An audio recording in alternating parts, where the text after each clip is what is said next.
Let's start off our topic of environmental economics and policy with an introduction, a little background about environmental economics, and then we'll dive in. First, a definition. What is capital? You've heard it talked about. Organizations do capital campaigns. Capital is the money used to build or run or grow a business. So it's usually considered it's money, but it also can be value of things too that are owned or controlled by a certain business. Durable goods that are used as inputs for further production are also considered capital. For example, four types of capital that economists recognize are natural capital, goods and services, or human capital, knowledge, experience, human innovation and enterprise, built capital, tools, buildings, roads, technology, physical stuff, and financial capital. Two main schools of thought regarding economics. First, the earlier version, classical economics, developed in the 1700s by Thomas Malthus and Adam Smith and others, but those are the two most influential. That assumes that natural resources are finite. Oil, water, and land exist in finite amounts, and as our population increases, those resources will diminish and life quality will decrease. Neoclassical, the newer economic school of thought, was developed in the 1800s, and it expands that idea of resources to include labor, knowledge, and capital, like the definition I gave you in the earlier slide. Capital in neoclassical economics is any form of wealth, not just money, that contributes to making more capital and wealth. Think about that for a minute. Natural resource economics or ecological economics actually expands further the neoclassical economics viewpoint, and it takes into account that those raw materials and resources are capital, and the use of them and the damaging of those resources like ecosystems also is costs money and needs to be accounted for, and should be the responsibility of the companies that are using those resources.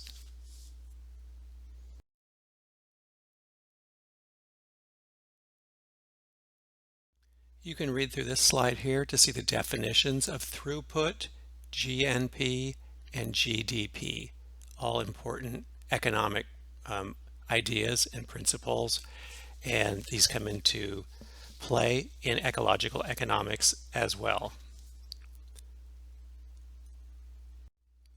This book, The Limits to Growth, published in 1972, discussed the possibility of exponential economic and population growth with finite resource supplies. You see in the graph, the red line, the resources from 1900 going precipitously down towards 2100, and the black line, the population going up, and at some point there's not going to be enough resources to support the population. So their main prediction was we probably can't support the present rates of economic and population growth much beyond 2100, even with advanced technology solving a lot of those resource use problems. This model was criticized for underestimating the positive effects of technological or technical progress and innovation, but there's still argument going on about that today.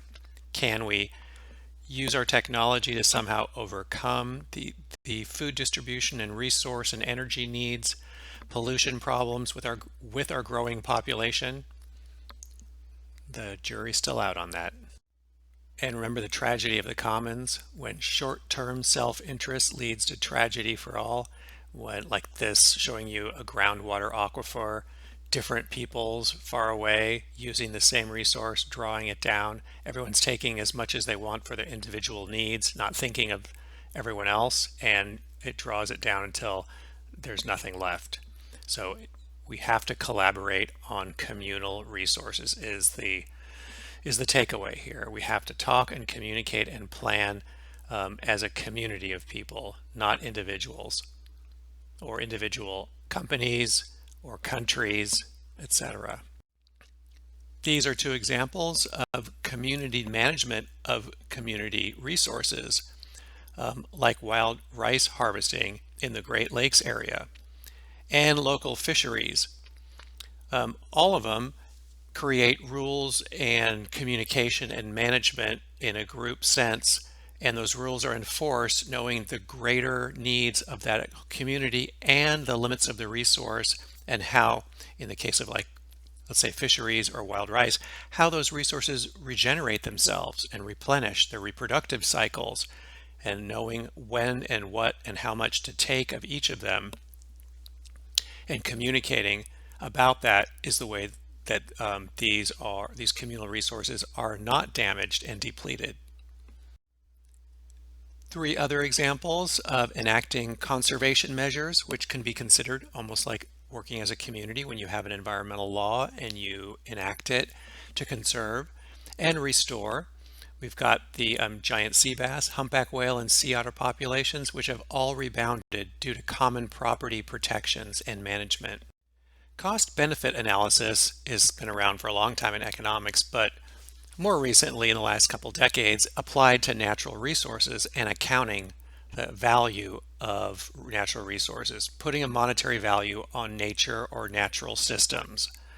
So again, CBA, cost benefit analysis, is the process of assigning monetary value to the benefits of a project and the cost, and determining if that project should go forward or not. So if we're thinking of taking out a mangrove to put in a shrimp farming fishery, we would look at all the value of having that intact mangrove and what it does for humans and for other organisms. It's somehow trying to put a monetary economic lens on these intact ecosystems and deciding, is it worth it? Is it worth it in the long run when you take it away and put in something else that's more temporarily profitable, like a shrimp farm? But after a while, that shrimp farm starts to degrade the environment, and it already has by removing the mangrove. It may be less profitable if you incorporate the value of the natural resources themselves. And here's where they did just that, a study of the value of an intact mangrove versus a shrimp farm. And in this, you can see that the intact mangrove has a much higher value for a bunch of different reasons. One of them is a fish nursery. That's where the fish go to reproduce, the fish that are in the ocean that are harvested for food. As opposed to a short-term shrimp farm might produce a lot of money at first, but it's removing the mangrove, removing that fishery, has negative impacts from the pollution, and when you do all the math, it is going to be less profitable in the long run to take out the mangrove and put in a shrimp farm. Historically, economics has not internalized the costs of using a particular service or natural resource. Externalizing costs is what has happened, so that the cost of the good or service is not in the price of that good or service. So for example, gasoline.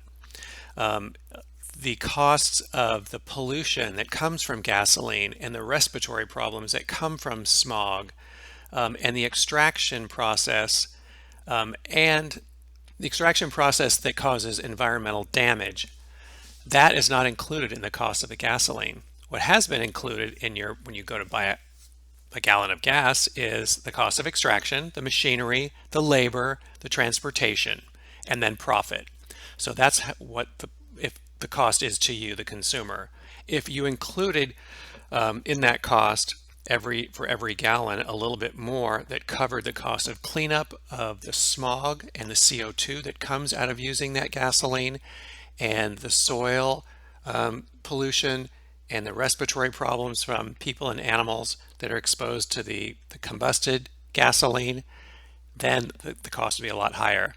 So internalizing the full costs of that resource are what environmental economics people are trying to do. Make us consumer pay the full price of including the environmental costs to it too. So we are able to really see it, and what it could do is show us how expensive it really is to use that resource, and we would look for cheaper ones.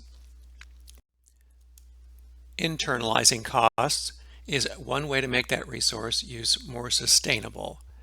and it makes sure that those who take the resource, who are extracting it to sell, um, they bear the costs of those negative effects of using that resource too. And what if we started measuring our productivity, like our gross domestic product, in a different way that includes natural resource accounting, maybe the social benefits, the environmental benefits, the economic benefits? All of these can be considered products too of a system, but they're not accounted for. Right now, our GDP is just what we produce and how much it's all the products and services and how much they cost, how much they're worth. But we're not including these things like environment and social. We could have a gross domestic happiness index that more closely captures really what we're shooting for here. It's not a country or a globe that produces more and more and more, that fulfills more people's deeper needs and makes them more happy. And happy meaning secure and having what they need socially, physically, emotionally, all those things. And this UN Development Program Index incorporates life expectancy, educational attainment, standard of living, all of those as critical measures of development of a society or a nation. Much more humane way of looking at goods and services and production.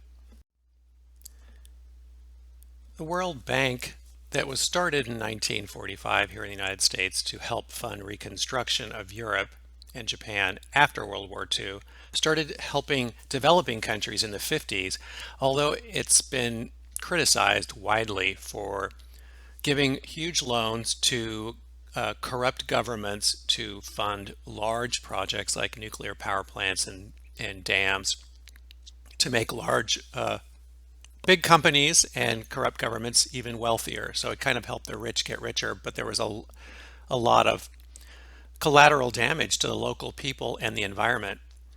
Alternatively, Dr. Yunus of Bangladesh and starting and helping with the Grameen Bank started micro lending, which gives out small loans to mostly rural peasants and often low status women, meaning ones that don't have a lot of economic means, to help them start small businesses and improve their lives. And other examples are the tribal circle banks for Native Americans, helping finance small economic ventures there. Those smaller loans tend to lift up the more marginalized people that don't have the means to increase their financial capacity, but they also are ones that usually have a closer connection to their environments from which they depend on. So what they do has a lot less environmental damage too. If we did put a price, like a tax on carbon emissions from the use of different resources like coal or oil, then that price would go up for that energy source. And if there are other energy sources like wind and solar that are on the market, they would perhaps be lower, and consumers would just gravitate towards using the ones where the taxes are lower or the overall cost is lower. And we could use this market system to quickly veer away from those energy sources that are hurting the environment. And the cap and trade system is another way to reduce pollution using market mechanisms. Companies that can cut pollution by more than they're required to can sell the credit for that pollution to other companies or even perhaps countries. And this way that we reduce the amount of emissions, and we do it in a way that the market assists and gives incentives to those that reduce their emissions below what is required.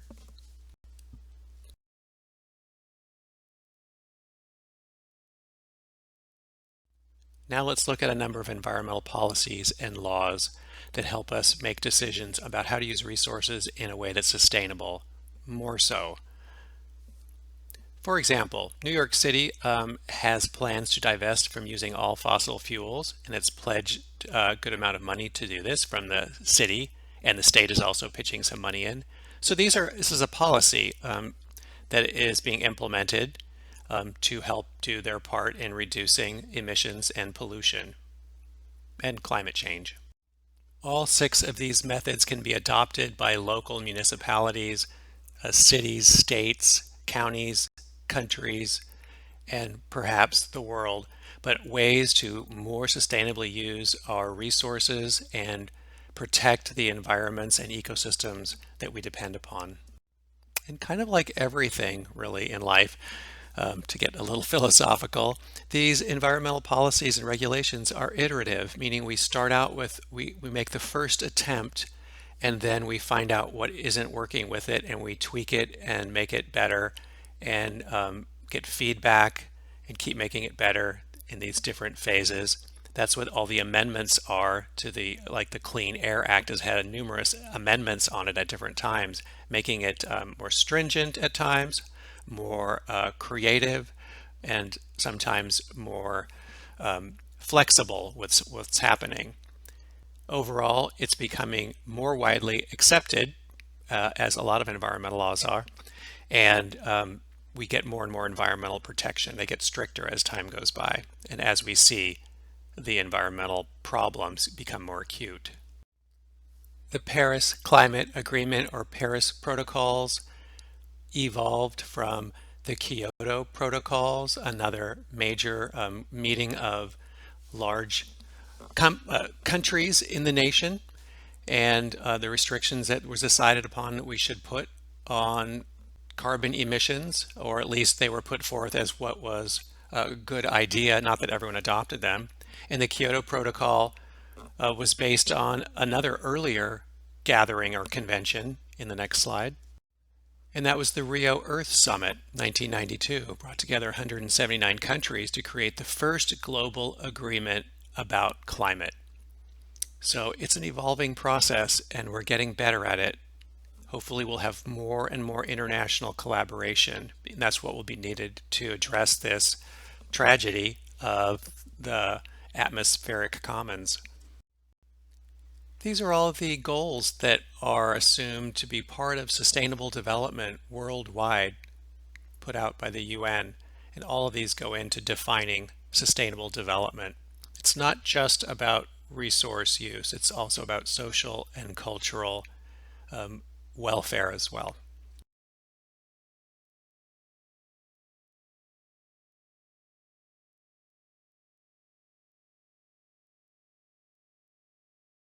The Voting Rights Act of 1965 set the stage for other environmental laws to come along and get passed because it allowed each individual U.S. citizen to vote for environmental and sustainability values they might have that are seen in proposed environmental laws. In 1970, the National Environment Policy Act, or otherwise known as NEPA, was created, and that covered lots of different topics, but it made a requirement for any governmental action on the land. They had to have an environmental review done to assess what type of environmental impact that would happen from that action. So if someone was going to build something on public land, a mine on National Forest Service land, or a cell phone tower on a national park, build a road, anything like that that was done on national lands would be subject to NEPA and would have to have environmental review. That was a big step from before that, where kind of the government and people could do whatever they wanted without any kind of worry about environmental getting dinged for environmental damage. So this was a big step. A little more detail about NEPA. The Environmental Impact Assessment or Statement was kind of the core of the National Environment Policy Act. And that, like I said, when some kind of new action was going to happen on the land, it required an environmental assessment or impact statement. What kind of impacts would that cell phone tower or mine or dam, what would that kind of impact would it have on the environment? And making sure that if those things were decided that they were going to go forward with those actions, that some kind of mitigation of what they proposed was also going to be part of the plan. So we would minimize the environmental impacts through this planning process and monitor its effects. We've talked a fair amount about the Clean Air Act in a different lecture, and with the 6 criteria pollutants that were added in a little later after 1970 in this law and set of amendments regulates the cleanliness of the air in the United States and all the different types of emissions that can threaten the health of the air. Like the Clean Air Act, the Clean Water Act was passed in the early 70s in 1972. And this has some of its roots in the Cuyahoga River catching fire and oil spills in 1969. We've discussed those. So all of these things led to a increased public awareness because they were environmental disasters. And that awareness led to action, people wanting to have some kind of policy or law that would control these things. And that led to the Clean Water Act, among other environmental. The Endangered Species Act was passed in 1973, and that provided a process by which we could evaluate the population levels of some rare species. If they were getting critically low, they could be listed on the list of the Endangered Species Act as either endangered, the most rare, or threatened, not quite as rare. And we started to learn how to manage these species populations, protecting the habitats that they depend upon and monitoring their numbers. And some species have come back from very, very low numbers because of this protections that were given by the Endangered Species Act. CERCLA, its acronym for the Comprehensive Environmental Response, Compensation, and Liability Act of 1980, otherwise known as the Superfund Act, that establishes a national priorities list. The list is of the most contaminated sites in the U.S. called Superfund sites.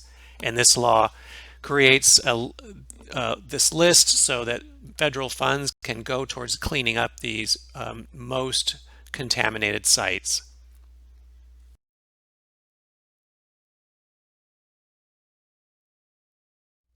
The following touches on some international laws and agreements regarding the environment. The 1992 Rio Earth Summit got not everyone, but 179 countries, which is a lot, not all, together to talk about the problems with what humans are doing to endangering the health of our climate and causing climate change. And we've talked about this before. The Montreal Protocol of 1987 was an international treaty to reduce the use of chloro and hydrofluorocarbons, which damages the Earth's stratospheric ozone layer. Read here too about the Kigali Amendment of the Montreal Protocol and how that has helped put more teeth into this treaty.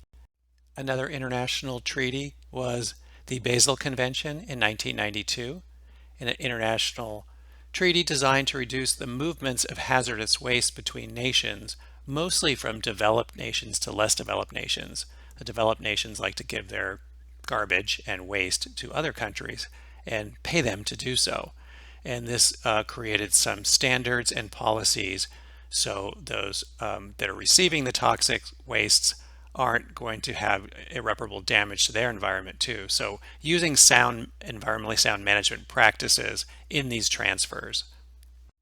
Also internationally, the Paris Climate Agreements and Accords that came out of that were another international agreement and working towards greater climate protection. In addition, the Kyoto Protocol is shown on the left, which is mentioned earlier too. And we'll wrap up with some insightful and inspiring quotes. This one from Baba Dionne: "In the end, we will conserve only what we love. We will love only what we understand. We will understand only what we are taught." And this is a good reason to educate as many people as possible about the environment and just educate them, period, especially the ones that have had little access to education. Colleges and universities are big forces in creating change when it comes to breaking new ground on ethical and environmental and even political and moral forefronts. So you want to try something new, usually universities and colleges are some of the first to try those things and make policies from them. And then from there, sometimes cities and states and countries can adopt those same things. So don't underestimate what you can do, even at your own college, to create new policies for environmental sustainability. Lots of cool environmental organizations here right around the Santa Barbara City College area. Lots of people working to create new awareness, help the environment, and in a little bit longer term, create new policies for taking care of the environment. And don't ever underestimate your how much your vote counts to affecting change. We are all just individual people, but together with our awareness and our values, as they shift, we need to vote towards those new values that better protect each other and the environment. And lastly, one of my favorite quotes: work hard to protect the things you care about. If that includes the environment, do so by voting and action, funding, but only do that half-heartedly, as Edward Abbey says. Spend the rest of the time, the rest of your energy, the other half, enjoying the things you love, enjoying nature, being out in it, enjoying friends, whatever it is that you care about. Those are the things that will fuel you to go on and continue to fight and act for the things that are important.